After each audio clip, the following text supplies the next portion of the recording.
Hello. I was just recording and I lost the video, so if that happens again, it happens again. I'm trying to do my bedtime devotional. I'm not happy today. I haven't been doing much lately and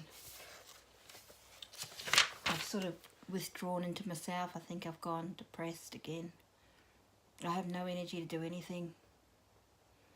I'm sleeping until 12 o'clock. I don't normally do that, but I am at the moment. So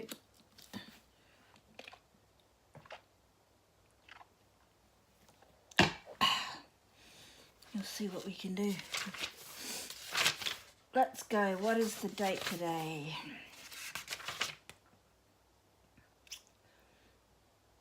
Yesterday was the 15th. Let me find out what the date is today. It's the 16th. So the 16th reads, He never passes us by. And I just pray, God, that I can read your word and understand your will for my life and just to help me lift me out of this depression I'm in. He never passes us by, but a certain Samaritan, as he journeyed, came where he was, and when he saw him, he had compassion. And that comes from Luke 10:33. Anne Landers told an interesting story in one of her columns. A man outside a western city waited 11 hours after his car broke down for somebody to stop and help him. The man was just a few miles out of town when his car engine stalled. He stepped out and attempted to flag down passerby. The cars hurried on, travelling 60 or 70 miles per hour on the freeway. Not one person stopped. It was a terribly cold night. At last, the weary traveller gave up hope. The suicide note he left on his car windshield read, I have been waiting for 11 long hours for somebody to stop. I can't stand the cold any longer. They just keep passing me by. So he ended it all. There are times in all of our lives when it appears everyone just seems to pass us by. No one seems to really care. Jesus told a story to encourage us during the times we feel desperately alone. A beaten, bruised, battered merchant lay bloodied on the road to Jericho, a priest returning from his temple duties in Jerusalem to his home in Jericho. Merely glanced at the groaning man as he passed by. He was too holy to be helpful. A Levite, another religious man, approached. The Levite gazed at the suffering man and evaluated the risk involved. The thieves who robbed the dying man might rob him. He might be putting his life on the line too. He too passed by the suffering man. Finally, a Samaritan, one of another race, drew near. The scripture says he came where he was. Jesus always comes where we are. He enters into our heartache. He understands our needs. The Samaritan had compassion on the man, bandaged his wounds and carried him to a place of safety. Jesus drew near in our times of grief. He cradled us in his arms and binds up our wounds. He ministers to our needs.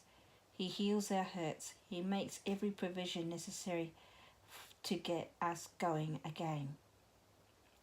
Others may pass us by, but he never will. He hears our pleas for help. He sees our pain. He knows all about our suffering, and best of all, he does not leave us alone when we need him most. He is there. Well, there's an obvious question that comes to mind is why didn't he help the man on the side of the road?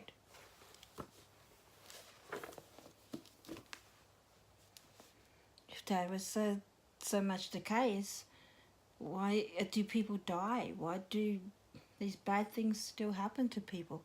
Why do people feel alone and isolated from society? Why do people just walk by people anyway?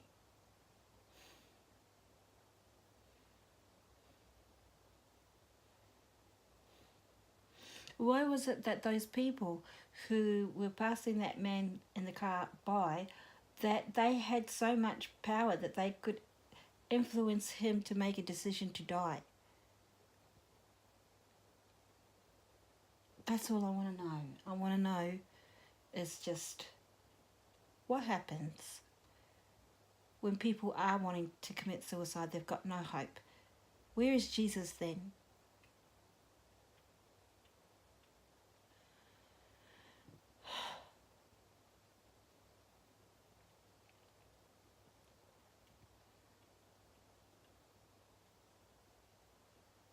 I know that in my life that when it's come to wanting to commit suicide, that God has done miracles in order to save me. But why do I get saved? Why do these other people, why do they not get saved? You know, where's their hope in times of distress and suffering? Jesus promises in the Bible that he would always be with us and he would never leave us. I don't want to be like the devil's advocate. I just want to know, how can you make the claim that you're with us always and yet people lose out in despair and they feel abandoned and they're isolated and hopeless to the point that they commit suicide?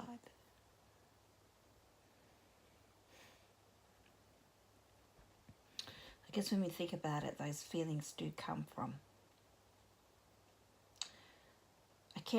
If I was to ask that question, I really couldn't factor out the devil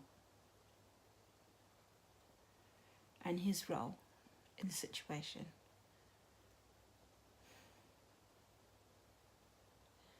I remember once when I wanted suicidal, I was ringing a certain family member of mine, and she basically told me to get lost and told me I was nothing and I was absolutely worthless. And I remember those words really broke my heart. And I just fell on the ground and I had the phone and it was beside me. And then all of a sudden the phone lit up. And there was a voice that came through the phone. And it was a horrible, yucky, uncaring, unloving voice that came through the phone at that time when my heart was broken. And it said to me that, you know, why don't you go and kill yourself? No beep, beep, beep person wanted your out. Beep, beep, beep, beep, beep. Do the world a favour and kill yourself. And I just thought while I was laying there, and I thought that would be a great idea to do that. That would be a solution to the suffering and the pain and feeling useless and unwanted and unloved all the time. But fortunately, somebody came to the door and knocked on the door, and that stopped that type of thinking. Anyway, sorry I'm not encouraging, but so God does, you know, get out there to try and save us, but it's a battle because we have an enemy who wants us to die. And the enemy wanted me to die that day. He wanted me to kill myself. He took advantage of the way people treated me, and he wanted to use that to for me to lose hope. But miraculously, God sent someone just at that time, as I was thinking, yeah, maybe that would be a good idea. And I was able to be taken to hospital and to get some treatment. So I hope that gives you some hope. because sometimes I feel like I can't give hope. I don't really know how to say things. That's why I did this program. Okay, I'll let you go now. Bye. Kobe, shut up.